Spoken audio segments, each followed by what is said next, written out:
Այսօր անվտանգային հարցերով միջազգային այս համաժողովը տեղի ունենում ոչ պատահական վայրում։ 2022 թվականից երբեմնի ամենահանգիստ, անվտանգ, տուրիստական կենտրոն հանդիսացող ջերմուկ քաղաքը վերածվել է սահմանագծի։ Եվ ցավոք մեր սուվերեն տարածքների խախտումներ են տեղի ունեցել ոչ միայն այստեղ, այլ նաև Սյունիքում, Գեղարքունիքում, Տավուշում, Արարատում։ Հակառակորդը չի սահմանափակվել Արցախով։ Ավելին, Արցախից հետո նրա նկրտումներն ավելի ագրեսիվ են դառնում, ինչի հետևանքով ունեցանք ջերմուկի, իշխանասարի, սոտքի, ներքին հանդի դեպքերը։ Հայաստանի սահմանները երբեք այսքան փոքր չեն եղել։ Մենք երբեք այսքան փոքր քարտեզ չենք ունեցել։ Եվ այս գիտակցումը մեզ բոլորիս հանգիստ չի տալիս։ Բայց դժվար ժամանակները մեզ ստիպում են լինել ավելի խելացի, ավելի ճկուն, ավելի ուժեղ եւ միասնական։ Ես մեկ հարց ունեմ այսօրվա իշխանություններին. որտեղից ձեզ այսքան ատելություն սեփական ժողովրդի նկատմամբ, սեփական ազգային արժեքների նկատմամբ։ Ես ձեզ հավաստիացնում եմ, ատելությամբ եւ պառակտումներով ոչինչի չեք հասնելու։ Դարեր շարունակ հայերին փորձել են բաժանել, մասնատել, բայց հայը իր մեջ ուժ է գտել միավորվելու եւ հաղթանակ կերտելու։ Վառ ապացույցը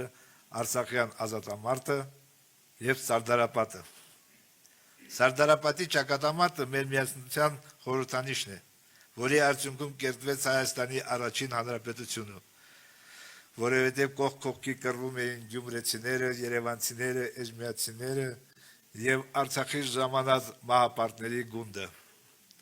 Ոչինչ չի փոխվել, ինչքան էլ փորձեն հակառակը համոզել։ Մեր նախնիների արյունը մեր մեջ, իրենց գենը կրողն ենք մենք, եւ սա պարզապես խոսքեր չեն։ Նույն 2022 թվականին ջերմուկի ռազմական գործողությունների ժամանակ օգնության եկավ Արցախից ստորաբաժանումները։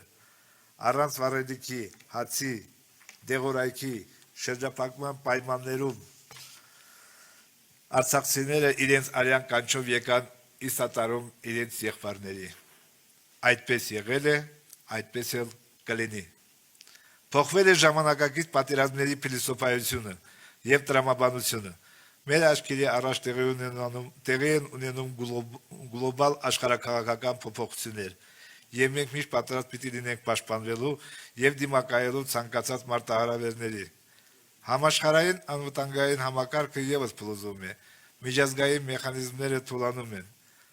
Մեզ նման փոքր պետությունների համար գերակա խնդիր է ունենալ գործուն եւ կատարելագործված զսպման մեխանիզմներ։ Միջազգային համագործակցությունը դաշնակիցների հետ հարաբերությունների ընդլայնումը եւ խորացումը ի նպաստ կարող է լինել անվտանգային համակարգի ամրապնդմանը։ Այսօր կնքված այս հուշագրերը մեր ուժեղ խաղաղության առաջին քայլերն են դեր։ Մենք ընդլայնելու ենք մեր համագործության շրջանակները։ Հայաստանին պետք է նոր եւ ուժեղ առաջնորդ։ Եվ ես հավատում եմ հաջորդ վարչապետ Սամվել Կարապետյանին։ Ես լավ գիտեմ խաղաղության գինը եւ գիտեմ, թե ինչպես ապահովել կայուն, երկարաժամկետ եւ ուժեղ խաղաղություն։ Շնորհակալություն։